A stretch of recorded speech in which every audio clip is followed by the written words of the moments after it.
Well, hello. How are you?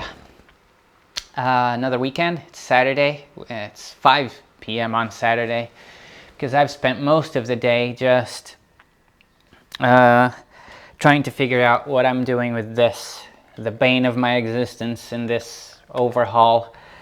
I can't come up with a decent place to put it. Well, I think I have, and that's what I'm going to put it, but I'm not entirely sure I'm happy with it. So initial idea was under the front seat. It doesn't fit there.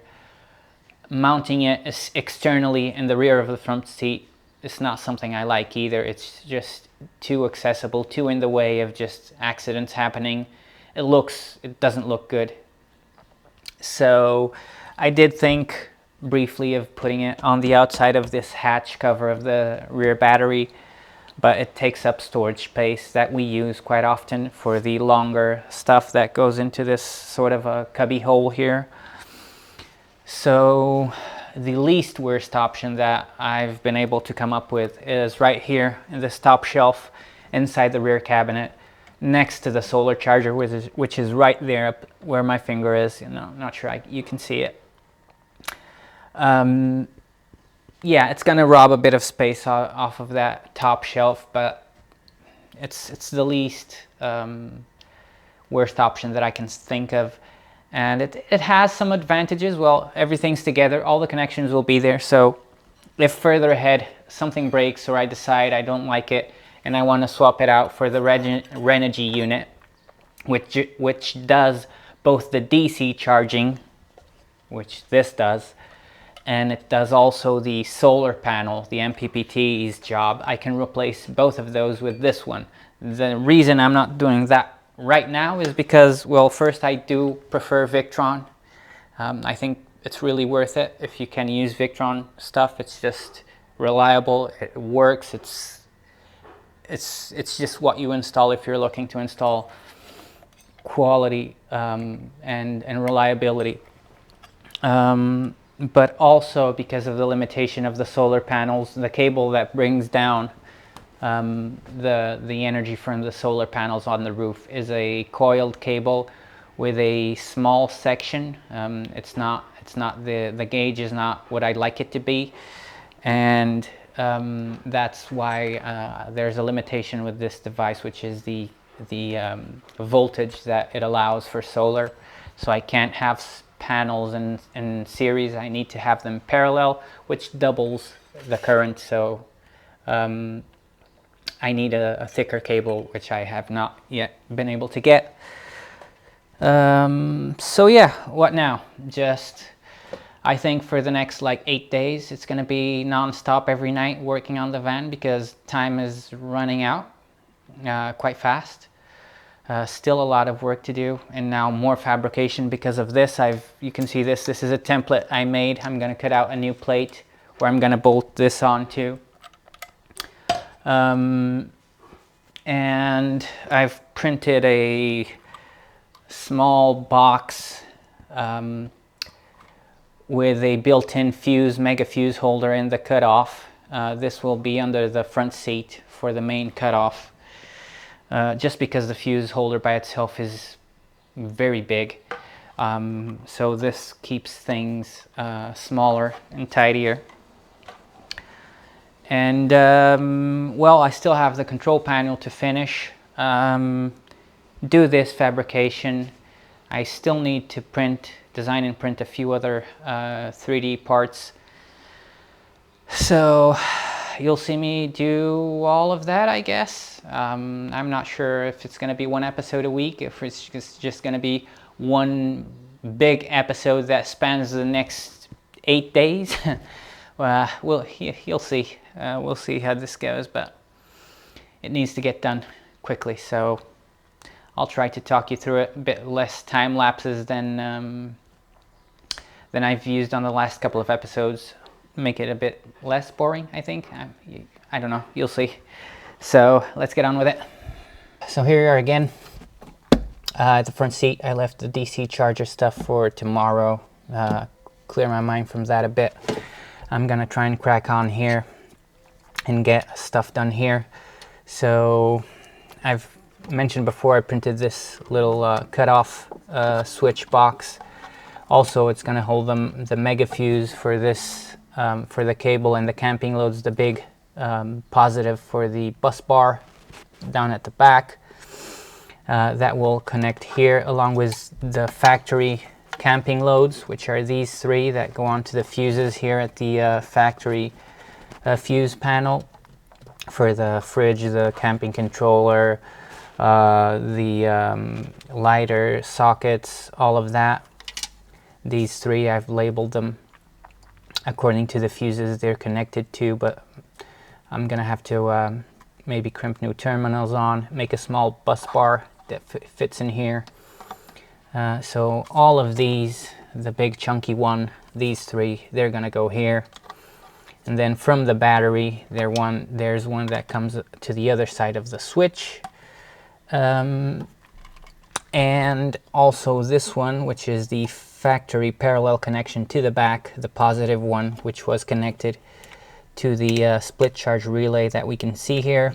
That's gonna now connect directly to the battery or an intermediate box somewhere, because this terminal is M6. This is an M8 lug bolt. So I'm gonna have to interface that somehow. The engine battery, this alternator connection here, the split charge relay is gonna stay. I'm gonna leave it. This cable, on the other hand, will not be necessary. It will no longer be in use. It just goes to the 80 amp factory fuse and comes here. So this is both ends of the same cable essentially, and it's no longer required. I'm just going to leave it here. And yeah, so this will be the new connection to the DC charger that will plug into the other side of the split charge relay. So alternator on one side, split charge relay on the other. Still need to crimp the Ethernet cable that plugs on here. Tie down straps, there's one. I'm gonna make one that goes around. I've printed a battery holder foot thing to replace the stock metal one. It didn't quite fit this battery. Seems to work okay. Really, 3D printing has been a massive help on this build. It's just one of those things that makes, when you're trying to not change things from stock or not make permanent changes, 3D printing is just a gift from the heavens, really. This is the negative cable. It just it kills me because it's too short to go around through this side and it doesn't reach, and here it's just by less than a centimeter and it would fit, but it doesn't. So I'm gonna have to cut it, crimp like a union and extend this cable a bit, and then an M8 lug to bolt on here. But I guess it is what it is. So yeah, let's get on with it.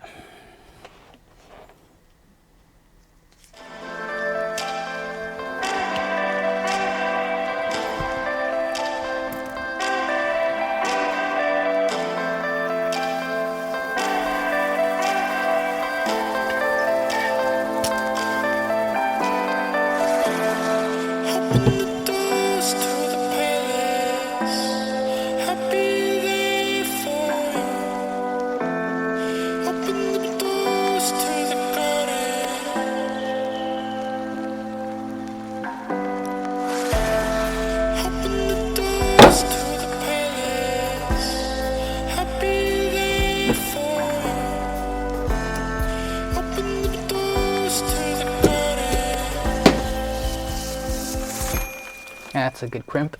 That's not going anywhere.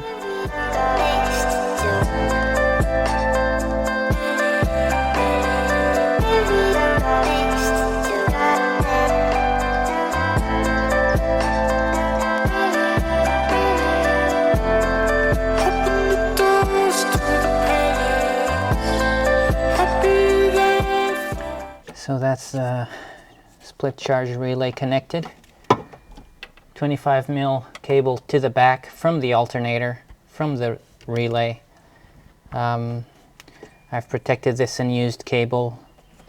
The alternator connection comes through here. This activates or deactivates with the ignition and sends alternator power to the Orion at the back.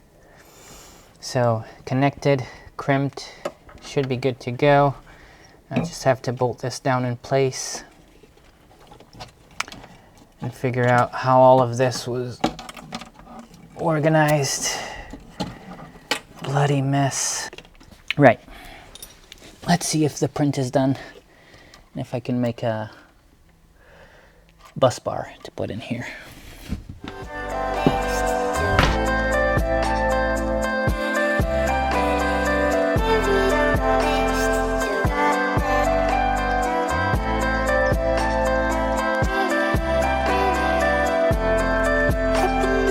Hey, Sunday. So yesterday I spent the rest of the day, I got a bit mad. I wanted to finish this, and I had to make a little bus bar that you can see it right in there. So I spent way much more time trying to tin this, the copper, but didn't really work out. So I'm not gonna tin it. It's just gonna go in like this. I'm gonna finish all of this. I did 3D print and did some more stuff. I had to fix the 3D printer as well. It's been working hard, the poor thing. So yeah, I'm gonna carry on here, see if I can get this done. Technical details here, as what it's about to happen is, I've mentioned but yesterday, the split charge relay is connected. The alternator comes in here through the factory connection, goes out through the gray 25 mil cable that I installed that goes all the way to the back. This is the parallel connection to the rear. This one I'm gonna hook up directly to the positive. I'm not gonna fuse it because VW didn't. VW fuses it at the back, so I'm gonna do the same. Although maybe it should have a fuse here, so I don't know, but we'll see. Need to cut this, extend this, cut this, crimp an end onto it, fit this box, connect everything on here, and cut a length of 50 mil that will go on from the positive into this box. So yeah, if I can do that, then here at the front it's done. I can put everything back together. I won't put the seat back on just yet, because after everything is connected, after all the work is done at the back, I want to turn everything on, measure voltages, see if everything's okay, see if nothing, I'll even get the infrared camera, see if anything is heating up more than it should. Just check all the contact points, all the fastenings, see if everything is making good contact, because I don't want any surprises. So let's carry on.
Sorry, I've only just realized that the bloody GoPro keeps turning off because it overheats or something.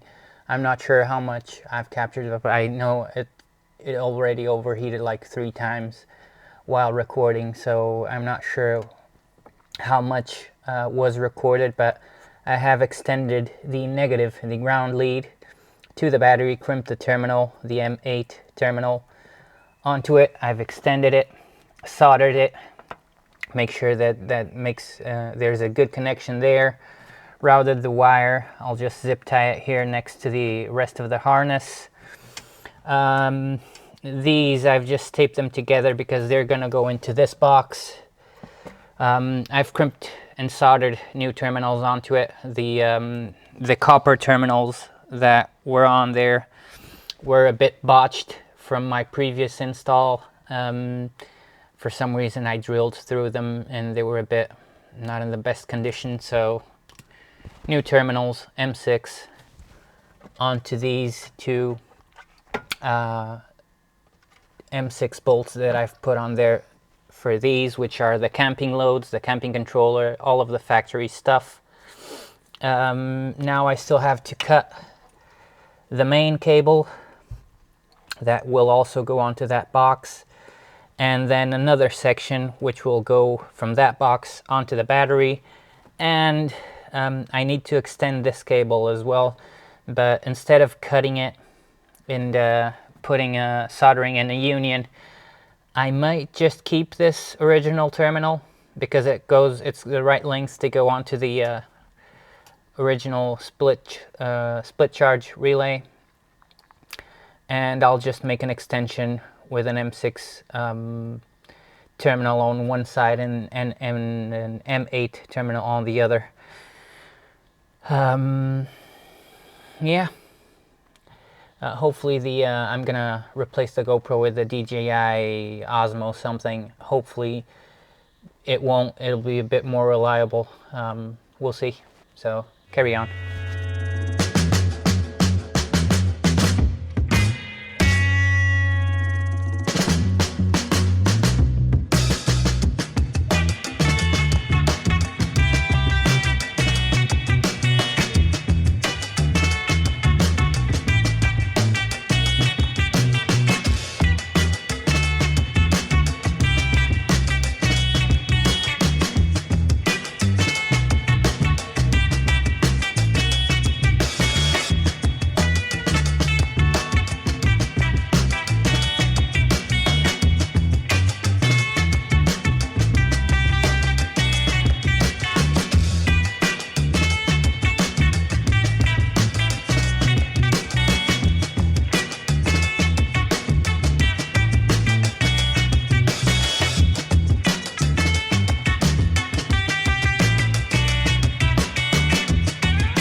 Midnight, Sunday midnight.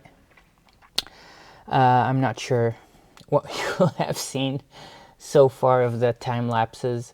The GoPro keeps overheating. I've switched to the DJI and that just seems to burn through SD cards like nothing else. I need to take some time and review all the settings and make them a bit easier to work with. But to the point, what I've done, negative lead, done, parallel connection to the back, extended the cable with a putting a terminal onto the end of the original cable, extending it, found a nice place for the fuse, box. I ended up fusing it just because we never know. Something might happen between here and the rear at some point. I find that hard to believe, but again, it's just, I think, good practice. I've put a fuse on here, and it's easy to access and see if it's in good condition. You just need to take this trim piece off, which you will have seen me do multiple times in the previous minutes. So what's left? Oh, I've added another tie down strap, so it's going to be 2 across the top and 1 around it on the horizontal, just because it moves around side to side. It's a bit smaller than the original one, and the foot piece hold that I did, I am not sure, because it's quite a tinny plastic, smooth plastic. It doesn't really bind. There's no friction, it slips. So this is going to help it keep it all in place. I'll still put this in just to make sure nothing moves. Shouldn't be a problem. I've routed the original cables onto here. Those will go onto the box. I have yet to crimp this piece. I'm going to cut it down to size for the cutoff box, and this is the last piece that will then take the power from the battery to the cutoff box. I need also to cut it to size. Once that is done, bolt this back down, try and make all the wires so they are well clear of any vibration, any sharp edges. Wrap some tape around it, and the front seat should be done. I might at some point change this. I'm not too happy with the zip ties, but for now it's safe. It holds. I put some foam tape under here so it doesn't rattle around or move or break or vibrate. It's steady, it's soft, it won't move from here, so that's good. What else? Yeah, I need a fuse. I thought I had 2 80 amp fuses, but I only have 1. But I'm using one here, and then there's going to be another one inside the cutoff box, because it's one for the loads for the bus bar and one for the parallel connection to the back.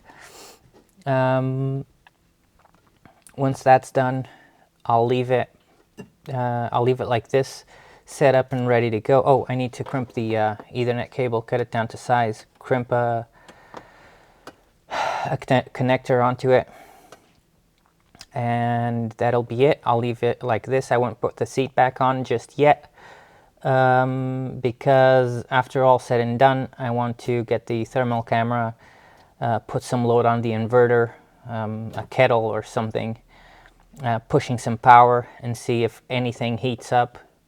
Make sure everything's good and tight and properly connected. And yeah, after that, tomorrow, probably, well, not tomorrow, today, later today, I should say, I will move on to the rear, cut a panel for the DC charger to bolt onto. Also a DC breaker for the solar panels. I want to install that as well.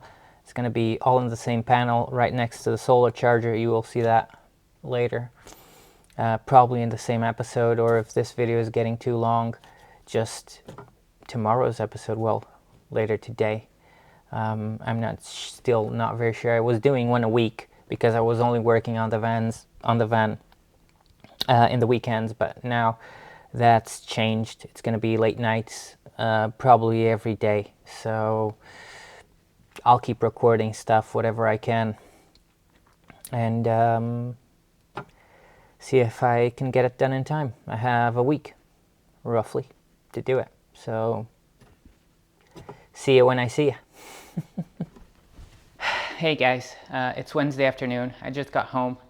I did some work on Monday and yesterday as well. I kept designing and printing some parts, which are here, a bunch of them.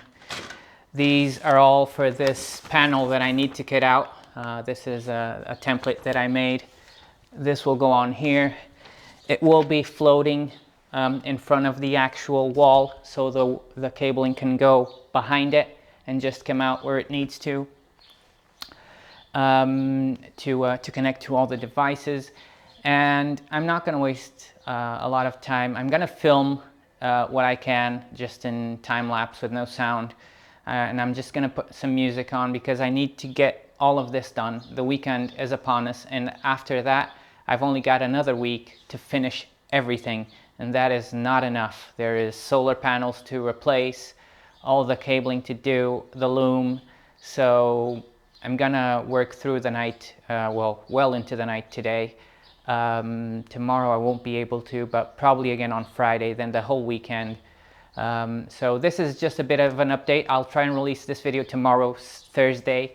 So you will see the result of me cutting out this panel, fitting everything onto it, the DC charger, a little breaker box for the solar breaker, all of that should hopefully fit there nicely, and do the loom for the fuse panel. I'm gonna put all the wiring coming out of the fuse panels and just use connectors to connect to the loom that's going to be in the van, so that makes it much easier to install. I don't want to be inside that little cubby hole trying to do up tiny screws with the terminals on it. Just put it in place, feed the wires behind it, put it in place, connect the plugs, that's it. So yeah, I'm just going to put some music on and got on with it, and you will see all of this in the next episode. So see you then. Bye bye. Thanks for watching.